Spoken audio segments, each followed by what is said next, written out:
Abrimos, señoras y señores, la tertulia en este viernes que es 15 de noviembre del año 2024. Saludo a quienes nos acompañan en la mesa. Decía yo que hay algunas variantes. Vuelve hoy María Josefina Pla. ¿Cómo te va, Josefina? Lo más bien, y además con este preámbulo de humor que yo decía en la previa, que es uno de los ingredientes básicos para la convivencia, muy especial en estos días preelectorales.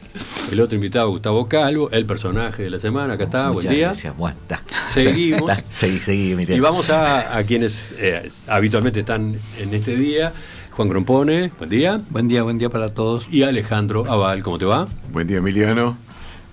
Muchas gracias por darnos la oportunidad de compartir la mesa con Gustavo Calvo. Bueno, vieron, no era yo el de la broma. El principal promotor me parece que era Alejandro. Es Alejandro. Si tiene esa beta que ya estoy descubriendo, ya estoy viendo si va a formar parte o no de la despedida de fin de año. Vamos a ver. Bueno, vamos a nuestra agenda de hoy, que en sus dos bloques tiene que ver con elecciones, aunque en el primero de ellos, yendo hacia atrás en el tiempo. Dentro de unos días, el lunes 25 de noviembre, el día siguiente al balotaje, se cumplirán 40 años de las elecciones de 1984, unos comicios históricos que marcaron el retorno a la democracia luego de una década de dictadura militar. A inicios de la década de 1980, y con una creciente presión tanto interna como internacional, los militares y la sociedad uruguaya comenzaron a dialogar sobre una transición hacia un régimen democrático. En aquel contexto, en julio de 1984 se celebró lo que luego se denominó Pacto del Club Naval, donde se establecieron las bases para la convocatoria de elecciones nacionales que iban a tener lugar en noviembre de aquel año. Ese acuerdo incluyó condiciones importantes, por ejemplo, limitaciones a la participación de algunos actores políticos fundamentales. Se prohibió la candidatura a la presidencia de la República de Wilson Ferreira Aldunate del Partido Nacional. Wilson estaba preso desde un mes antes. La candidatura de Líber Seregni tampoco pudo ser en el Frente Amplio. Seregni estaba libre, había sido liberado de la cárcel en marzo de ese año. Tampoco pudo ser candidato Jorge Valle del Partido Colorado, que no estuvo preso, pero sí proscripto durante varios años. De todos modos, Valle sí pudo ser candidato a senador. En las elecciones de noviembre de 1984 participaron varias fórmulas por partido, todavía era la Constitución vieja, ¿no? Entonces, en el Partido Colorado, la fórmula más destacada era la de Julio María Sanguinetti y Enrique Tarigo. En el Partido Nacional, la favorita era la integrada por Alberto Sumarán y Gonzalo Aguirre, digamos, en reemplazo de Wilson y Carlos Julio. En el Frente Amplio hubo fórmula única, compuesta por el médico Juan José Crotogini y el dirigente sindical José Delía.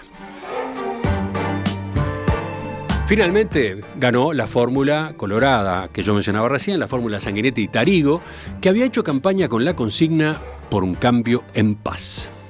No hay ninguna duda de que este pueblo uruguayo, que tuvo a lo largo de estos años conductas cívicas de tan elevada e histórica resonancia como el plebiscito de 1980, o como las elecciones internas de 1982, escribe ahora en su historia cívica otra página memorable, al lograr, luego de 11 años de dictaduras, de desgarramientos y de enfrentamientos, que en más de un momento invadieron de escepticismo a un país que no vislumbraba el camino de su salida pacífica, escribe hoy esta historia de que a través de una elección clara y limpia salimos en paz hacia la democracia y desde hoy tendremos proclamado un poder ejecutivo y un parlamento nacionales emanados de la soberanía popular. Reconocen la voz de Julio María Sanguinetti. Así sonaba cuando asumía, cuando tomaba posesión del cargo del presidente de la República en marzo de 1985. Bueno, ¿cómo recuerdan aquellas elecciones ¿Qué destacan sobre la relevancia que tuvieron aquellos comicios de 1984, Josefina? Bueno, primero mi reacción cuando me invitaron, el entusiasmo, porque era un tema en el que había participado como protagonista, de todo el pueblo era protagonista, pero muy lindo. Recuerdo, y yo le decía, tengo relatos, y entonces me encontré con cosas que había escrito en ese momento. Pero antes de eso, quiero decir, el valor de ligar el presente y el pasado. Cuando uno analiza un hecho actual y lo llena de señales del pasado, no es mirar atrás, sino iluminar el presente. Y lo mismo cuando analizamos el pasado con aspectos que hoy le dan más trascendencia o más importancia. Así que hay siempre una relación entre el presente y el pasado que uno no puede soslayar. Y entonces, en este tema de los 40 años, yo puedo hacer un análisis de aquello que pasó, y entonces uno en estos días empezó, o en este rato de ayer cuando me invitaron y cuando sentí varias veces en estos días ese anuncio, las cosas no se llegan, no es el acto puntual de elegir y de volver a elegir. En las urnas se ir a un cuarto secreto a elegir. Es todo lo que significó la dictadura y lo que significó la salida de la dictadura. Y por eso el 84 está iluminado por el 80, por el 82, por el 83, por el 84, con marchas y contramarchas, con hechos que avanzaban y uno ya le parecía que llegaba el fin y volvía a retroceder. En esa carta escrita, que yo me encontré esta carta escrita en marzo del 85, demorada a propósito porque juntaba ahí varios jalones y juntaba las elecciones, el 15 de febrero, que era el comienzo del Parlamento, el 1 de marzo y la amnistía, como 4 mojones. No ponía para nada los previos, la carta anterior de este tipo hablaba del ayuno del 84. Pero en esa, referido a las elecciones, yo decía, esto es un proceso de concertación entre muchos, de movilización, porque fue espontánea y organizada, pero mucha movilización, y de negociación final, que fue cuando se pusieron las bases. Tengo más cosas, pero las dejo. Utilizaste la palabra concertación. Fue un término muy presente en todos aquellos años, ¿no? Cuando yo quiero decir, que lo dejaba para después, pero la CONAPRO... Claro, Concertación Nacional Programática. Y esa palabra, hoy tendríamos que estar también festejando los 40 años de esa instancia. Reunidos en la Casa del Partido Colorado, representantes sociales y políticos, y buscando hacer ya desde antes esa transición. No se pasa de una dictadura a una democracia por arte de magia, ni en un instante, es mucho antes y mucho después. Gustavo, ¿tú? Sí, ¿por dónde vas en la evocación? Hubo tratando de analizar un poco hacia atrás y siempre teniendo presente también la realidad de hoy, y también viendo lo de hoy, como decía ella, con la mochila de lo que pasó. Cabe recordar algunos aspectos que me parecen importantes, que son conceptuales. Hubo 2 procesos casi paralelos en ese momento. Había un proceso político de negociación, se había tomado una decisión de un cambio de régimen, faltaba ver el cómo, y ese parecía ser el problema en ese momento. Y hubo un proceso político muy interesante de observar, en el sentido de cómo la clase política, que hoy es tan poco popular, en ese momento demostró mucha capacidad de adaptación y la búsqueda del objetivo. Pero además hubo también un proceso emocional de la población. Todos estábamos cambiando el chip, estábamos viendo, ansiando lo que se venía, y imbuidos de una especie de cambio de ánimo. Estábamos optimistas.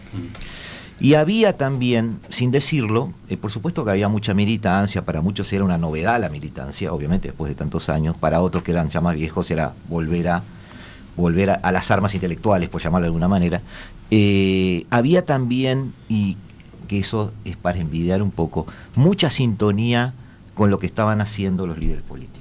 Es decir, la ciudadanía esperaba y respetaba. Se estaba negociando. La ciudadanía sabía que se estaban defendiendo sus intereses.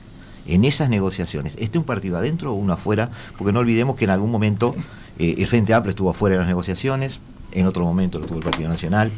Más allá de valoraciones que no quiero dar porque no corresponde, hubo momentos, hubo grises, blancos y negros para cada colectividad. A ver, simplemente para dar un dato que complementa lo que decía Gustavo. Estuvieron las conversaciones del Parque Hotel, por ejemplo, y en esas no estaba el Frente Amplio, pero ¿no? son parte del proceso. Ahí estaban, por el lado del gobierno, bueno, representantes de las Fuerzas Armadas, etcétera, y después estaban representantes del Partido Colorado, el Partido Nacional y la Unión Cívica. Esos eran los tres partidos en aquella instancia. Previas a las elecciones internas, donde el voto en blanco fue el que levantó la voz de la existencia del Frente Amplio. Claro. Después de... Eso fue después. No, fue en el 83. 1983 fue el Parque Hotel. En el 84 tiene lugar esta otra instancia, la del Club Naval, ya con Wilson preso, por ejemplo, ¿no? Y entonces el Partido Nacional no participa. Pero los que no participaban no tenían una línea roja. Y sin embargo entra el Frente Amplio, o sea, todo un sacudón en aquel momento que el régimen militar le diera participación al Frente Amplio en las negociaciones, ¿no? Y entonces las negociaciones fueron con Partido Colorado, Frente Amplio y Unión Cívica, ¿no? ¿Qué decías? No, solo para terminar. Esa sintonía se vio también en eso. Aquellas colectividades en las que sus partidos no quedaron representados en las negociaciones, no juraron del proceso democrático. Estaban allí presentes, interesadas. Sí. Había líneas rojas que se sabían que no se iban a cruzar. Eso es muy importante hoy, donde las líneas rojas parecen haberse borrado en muchos países. ¿Seguimos con quién? ¿Con Juan? A ver. Bueno, para mí fue una elección irrepetible, ¿no? Un acontecimiento irrepetible. Ya se ha dicho, excepto en el Partido Colorado, los demás partidos tenían sus principales candidatos vetados, ¿no? De modo que había que inventar candidatos de ocasión. Sin embargo, había confianza en los resultados electorales, porque la dictadura había demostrado que era capaz de perder la reforma constitucional. El plebiscito del 80, ¿no? El plebiscito, ¿no? Ganó el no. Es decir, ganó el no. Es decir, yo en ese caso creo que es un homenaje al sistema electoral uruguayo, que será en papel, no estará automatizado, tendrá todos esos ridiculeces de la credencial y la accidencial y de todo eso, pero funciona y es casi inviolable. Es decir, una dictadura no lo pudo violar, como ha pasado en otras violaciones notorias, por ejemplo en Venezuela, ¿no? Bueno, entonces de modo que de a mí la sensación era de confianza, es decir, el resultado va a ser creíble. Bueno, en ese resultado creíble yo me recuerdo que el Frente Amplio tenía grandes esperanzas en ganar la intendencia de Montevideo, ¿no? Y yo lo participé bastante de cerca, porque yo estuve con una computadora portátil, era una de las primeras computadoras portátiles que tuve y que había en el país.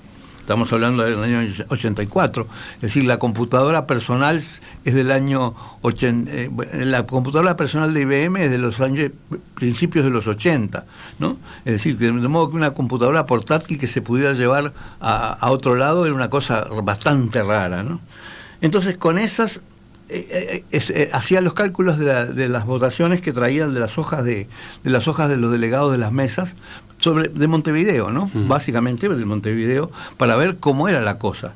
Y la cosa estaba impresionantemente pareja, ¿no? Es decir, fue un final muy, muy, muy parejo, que finalmente ganó el Partido Colorado. Y el intendente terminó siendo Aquiles Lanza, ¿no? Que después fallecería. Sí.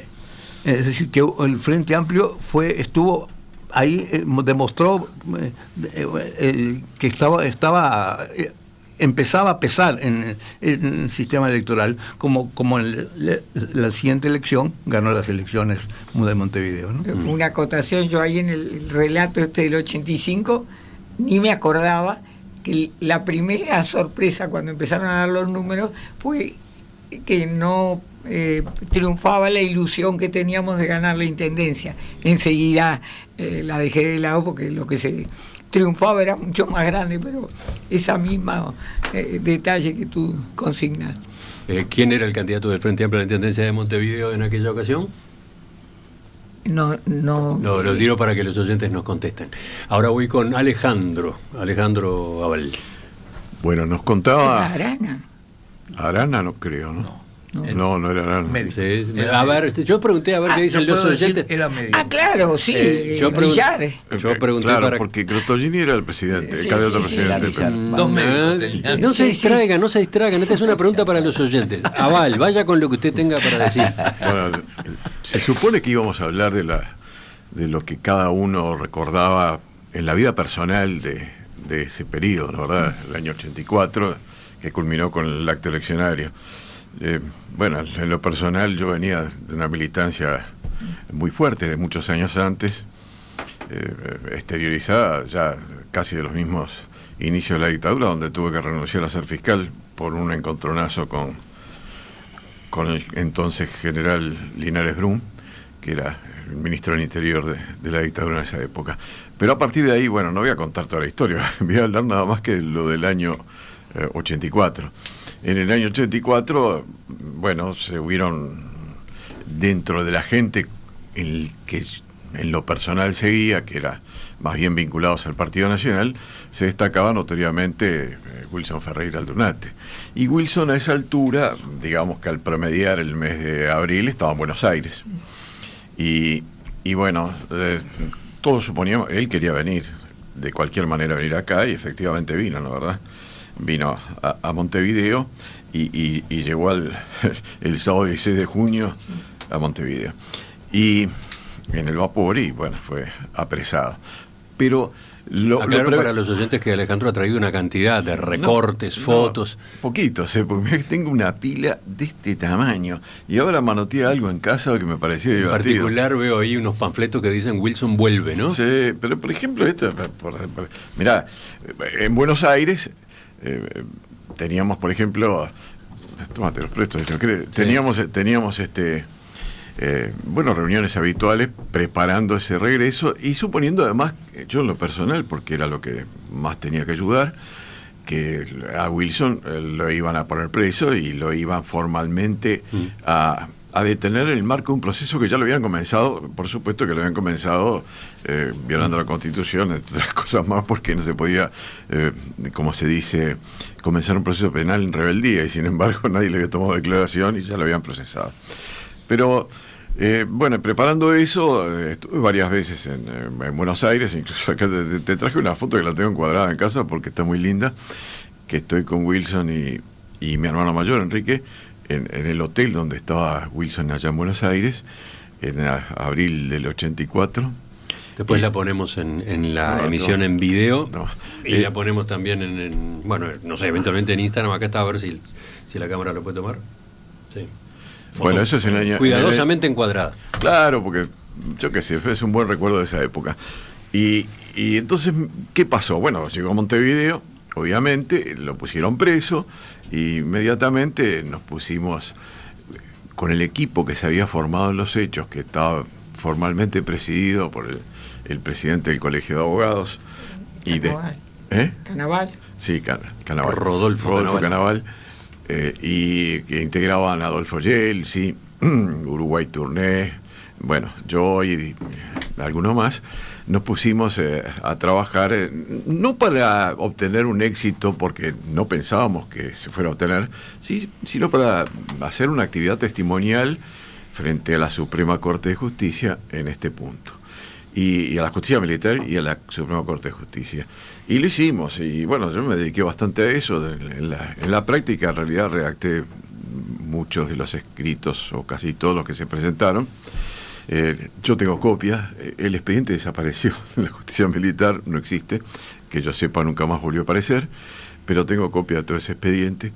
Y de los escritos que fuimos presentando, ¿verdad? Y viví muy inmerso en esa tarea. Incluso en el medio vino Adolfo Suárez, con quien el expresidente a esa altura del gobierno español, con quien trabé una buena relación, que después continuó, y para una ayuda más testimonial que jurídica, pero bueno, formalmente era una ayuda jurídica que estaba dando a la liberación de de Wilson Ferreira. Todo terminó, bueno, por supuesto que terminó con las elecciones en las cuales estaba excluido Ferreira, estaba excluido Seregni, aunque Seregni estaba libre, y en realidad Seregni de alguna manera había acordado con Sanguinetti eso, o sea que habían acordado que para salvar el Frente Amplio lo mejor era que siguieran carrera.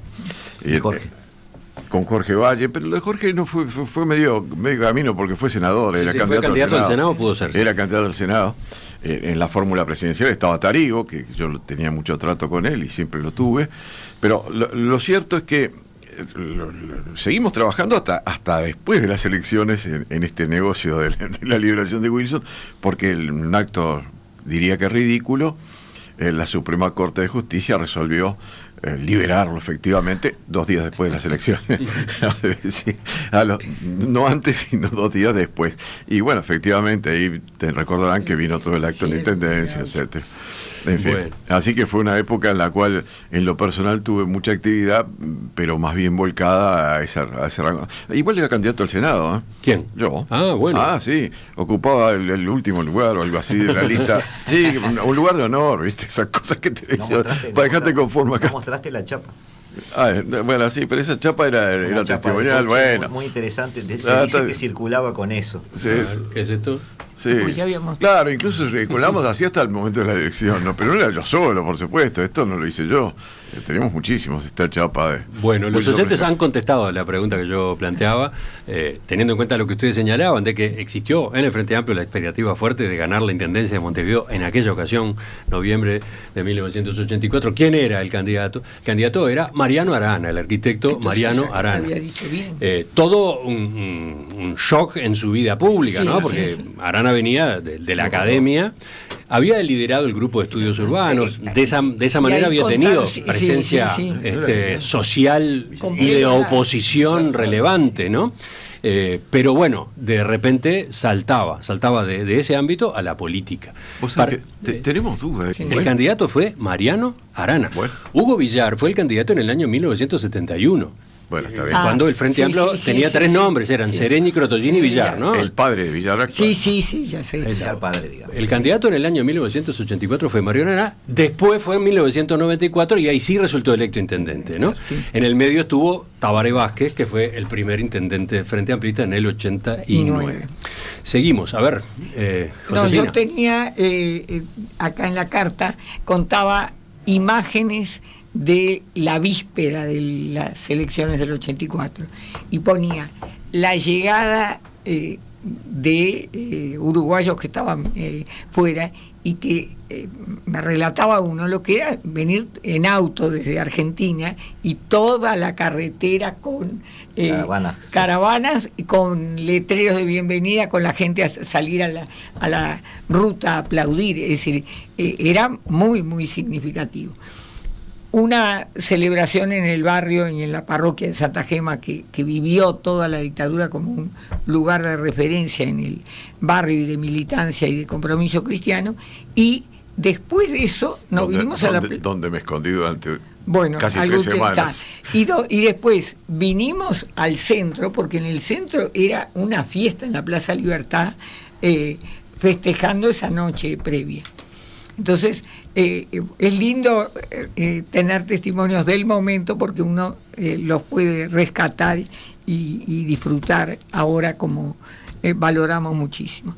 Pero yo ponía que 40 años, señalaba que eran 40 años de la CONAPRO y 40 años de la muerte de Adolfo Bassen, que murió una semana antes de la elección. Pero no lo liberaron pese a que tenía cáncer. Lo liberaron, pero todo ese 84, que había sido el reclamo por amnistía, había sido el reclamo de que se liberaran los presos enfermos, los presos Bassen estaba en cáncer terminal, sí. Cuando en julio... Por lo menos que le dieran prisión domiciliaria, que es lo que se pidió. Sí, y nada de eso.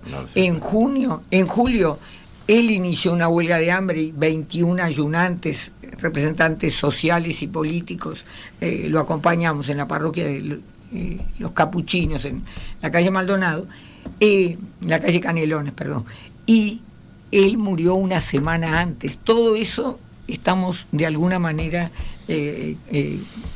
conmemorando 40 años. Para adelante va a haber otros. Lo del 15 de febrero para mí es muy significativo. Es el único de esos acontecimientos que tiene calle. Tiene Avenida 15 de febrero de 1985. Que la pusieron en un lugar que la gente... Y además tu padre fue electo senador. Recordemos, fue la fecha en que asumió el Parlamento. El Parlamento. Que asumieron los senadores y diputados electos en noviembre. Preguntá a los oyentes si saben dónde está la avenida 15 de febrero de 1985. Ya lo preguntó Josefina, los oyentes contestarán por WhatsApp. A ver.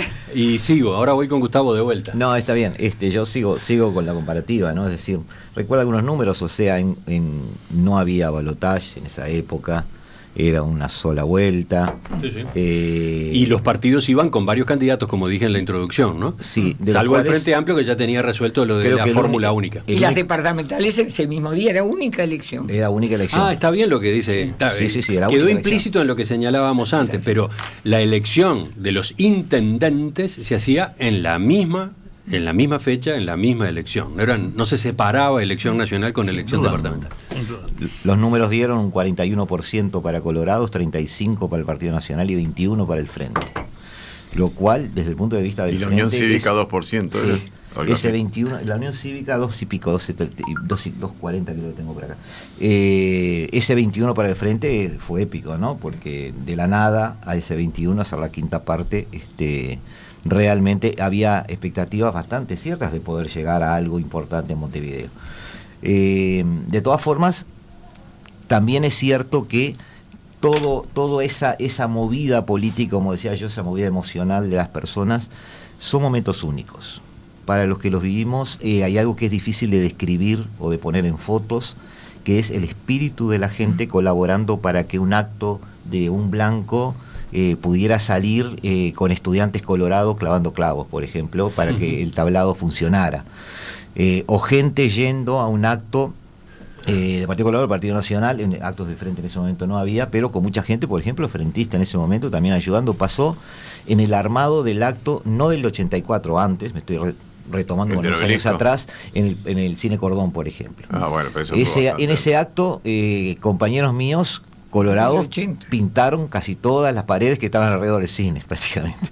Entonces, ese tipo de cosas, Emiliano, nos hace acordar a veces aquellos dichos que dicen que uno siempre vuelve a donde fue feliz, y hay gente que contradice eso y dice no tenés que volver a donde fuiste feliz, porque así te queda ese recuerdo que no podés cambiarlo, y que siga siendo así.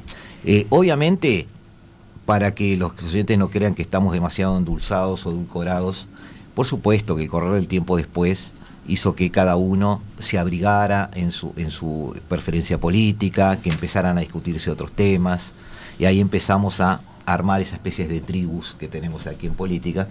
Pero todos los que vivimos esa época, creo que seguimos teniendo ese bichito dentro de esa colaboración por un objetivo mayor.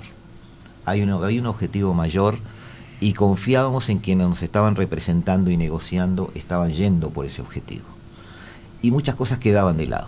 Yo no recuerdo otra época posterior a esa donde se viviera ese mismo espíritu. Pero sí anterior, inmediata, que fue el acto del obelisco. Por supuesto, yo estuve ahí.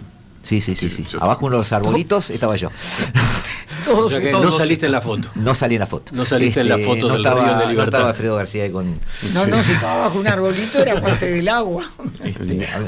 Y el hermano de Josefina no te fotografió. No me fotografió. Recordemos ese destaque, ya lo hemos mencionado otras veces, la famosa foto, la icónica foto del Río de Libertad. Pero es importante. Esa del acto del obelisco de 1983. Noviembre del 83, justamente, ¿no?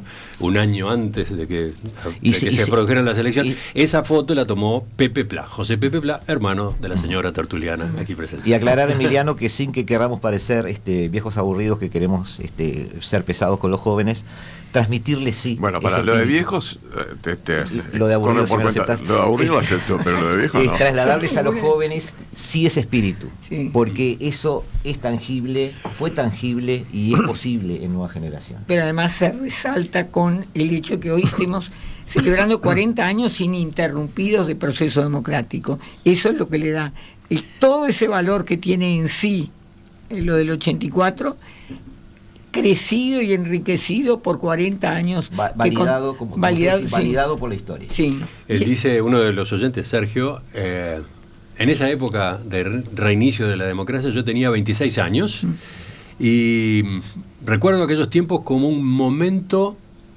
con aire de época, con mucho oxígeno, una especie de tranquilo alivio de salir de aquella terrible dictadura. Eso es lo que plantea este mensaje, que va un poco en línea con lo que señalaban ustedes recién. Juan. Yo quiero contar algo también del año 84, pero un poco previo a las elecciones.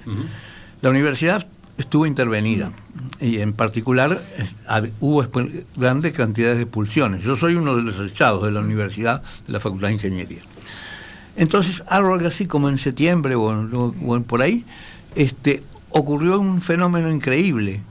Es decir, algo así como que hubo una avalancha y de entrar a la universidad, y entonces entré por primera vez en los 10 años, entré nuevamente a la Facultad de Ingeniería. Y encontré todo un mundo nuevo, porque encontré una cantidad de gente, todos los que eran profesores en aquellos entonces, y tenían cosas para contar y cosas para avergonzarse, ¿no? Y nosotros, todos los expulsados que estábamos ahí, éramos prácticamente dueños de la situación. De modo que ya antes de las elecciones, la universidad fue recuperada facultad por facultad, ¿no? Pero además lo que fue el proceso para el camino hacia de nuevo constituir las autoridades legítimas, los claustros, todo. Ahí se reunían varios, mi padre participó mucho en eso, Macera, una cantidad para lograr ese... los nuevos consejos, los nuevos decanos. Bueno, volvieron a ser los mismos, ¿no? Sí, las leyes, sí. Claro, se restauraron. Sí, una especie de las primeras leyes, la 15.736, 37, 38, tienen que ver con la convalidación de actos, la reinstitucionalización de la universidad, ¿no? Dice Felipe desde la audiencia... tengo el recuerdo de la elección aquella como un momento de recuperación de la tranquilidad y de fin del miedo permanente. Somos varios con esa idea, por lo que veo, dice, a partir de lo que se está comentando, ¿no? Después, ¿qué ibas a agregar tú, Gustavo? No, está bien. ¿Qué más? Muchos, dice este oyente, renunciamos al exilio para volver antes de las elecciones del 84 y nos quedamos para militar por la democracia. Eso señalaba Guillermo desde Piriápolis. Fue todo un fenómeno de esa época. El regreso, ¿no? El regreso de quienes se habían ido, que también fue en cuotas, ¿no? Fue en oleadas diferentes, en momentos diferentes, pero una parte ahí mismo, en el propio año 1984, ¿no? Y yo estuve ahí en el aeropuerto. En el aeropuerto era una fiesta permanente y había un día que llegó a las 7 de la mañana, llegaban unos vuelos y había gente gritando, olele, olala, si esto no es la aurora ¿dónde está? Y yo, se me caían las lágrimas de ver que era la aurora de la democracia, y era que llegaba Toledo y dirigente textil que había trabajado en la aurora. En realidad, en esa época también habría que recordar, por lo menos en lo personal lo tengo presente, toda la historia del Pacto del Club Naval, ¿verdad? Que en la cual, bueno, al final las consecuencias fueron aceptadas por todo el espectro político, pero entre esas consecuencias había una muy interesante, que no la voy a entrar a discutir ahora, y era lo de la amnistía, ¿no, verdad?, para todos los, digamos, que se habían levantado en armas contra el gobierno desde el año 62, los Tupamaros y algún movimiento paralelo, e incluso el Partido Comunista después del golpe de Estado, o sea que eso ya es una cosa mucho más vidriosa, mucho menos grave, el legal, digamos. Claro. Pero también estaba el tema de los militares, ¿no, verdad?, que los militares, bueno, había toda una lucha intestina en esa época entre el grupito que eran pocos a esa altura, que apoyaba a Gregorio Álvarez. Ya era minoría. Claro. Y los que estaban de alguna manera encabezados por el general Medina, que estaba enemistado a muerte con Álvarez y su grupo. Y en eso triunfó al final Medina, pero lo que no consiguieron, pese a que lo intentaron de alguna manera Sanguinetti, Tarigo y seguramente con la complacencia de Sereñi, pero no lo puedo asegurar, fue lograr liquidar con todo el tema. De verdad, lo del Sereñi no estoy seguro, pero que era liquidar todo el tema y que también hubiera una amnistía para los militares, pero fueron los militares los que no aceptaron la amnistía. Diga, por lo menos informalmente, los que decían, no tenemos por qué ser amnistiados porque no simplificó. Eso es curiosísimo porque es tal cual tú lo decís. Yo tuve cercanía con los militares, en particular con Medina, y existía el convencimiento de muchos de que no había necesidad de seguir ese camino porque ellos se encontraban validados por sancionar totalmente. Y bueno, fue una circunstancia muy especial, pero en realidad después vino si estaba subyacente y no estaba subyacente, y toda la historia de la ley de caducidad, que fue precedida además por el famoso proyecto, digo famoso porque tuvo algo que ver, la reacción, el proyecto Sumarán Batalla, ¿se acuerdan? Que fracasó al final, no fue aceptado, y que implicaba aceptar que fueran juzgados de una manera muy especial y con una cantidad de circunstancias, pero no fue aprobado, y al final terminó aprobándose de una manera complicada la famosa ley de caducidad. El pragmatismo de Wilson. Sí, claro, sobre esto y el propio Wilson, porque la tuvo que apoyar muy a contramano. Carlos Julio se oponía, mucha gente dentro del partido se opuso a eso, dentro del Partido Nacional, ¿no? ¿Verdad? Eso es se opuso 86, estamos en el 80. No digo que no, pero estoy diciendo las consecuencias de lo que pasó en el año 84, ¿no? ¿Verdad? En forma previa a las elecciones, que fue el pacto del Club Naval. No, yo tenía acá el tema de la amnistía, que era el cuarto jalón de la carta, y que el proceso lo seguí muy de cerca y participando, y todos se dieron para poder votar el proyecto de amnistía por unanimidad, y eso resultó, se dio el Partido Nacional, se dio el Partido Colorado y se dio el Frente. Ahora, hoy, a 40 años, lo que uno le duele es que no esté todo resuelto, porque y no me meto en la ley de caducidad, me meto en el hoy, el reclamo de verdad, de memoria, de verdad y justicia. La memoria la seguimos teniendo y alimentando, y lo de hoy es un alimento, pero el tema de terminar con ese tema y de terminar con la verdad sobre los desaparecidos sería quizás lo que faltó fue lo que se hizo en Sudáfrica, ¿no? ¿Verdad? Claro. Lo que se hizo en Sudáfrica, que Gustavo te me está diciendo claro, pero fue decir, bueno, claro, revélenlo, pero no los vamos a inculpar, pero digan qué pasó. Ahora acá la gente, supongo que la gente que eso todavía es semántico, Alejandro, para terminar con eso para muchos significa cosas diferentes. Sí, estoy de acuerdo. María Josefina había dejado planteada una pregunta. Primero, ¿cuántos saben que hay una calle? Avenida, dice. 15 de febrero de 1985. Segundo, ¿dónde está? Acá tengo respuestas por aproximaciones. Dice, está cerca de General Flores y Propios, dice uno de los mensajes. Está cerca de la Plaza del Ejército, dice otro de los mensajes, ¿no? Está bien, porque es la primera... A ver, acércate acá. La primera bocacalle viniendo hacia el mar, circulando por Propios, se llama Valle y Ordóñez. Propios. No, sí, pero tiene iglesia, está del lado de la izquierda.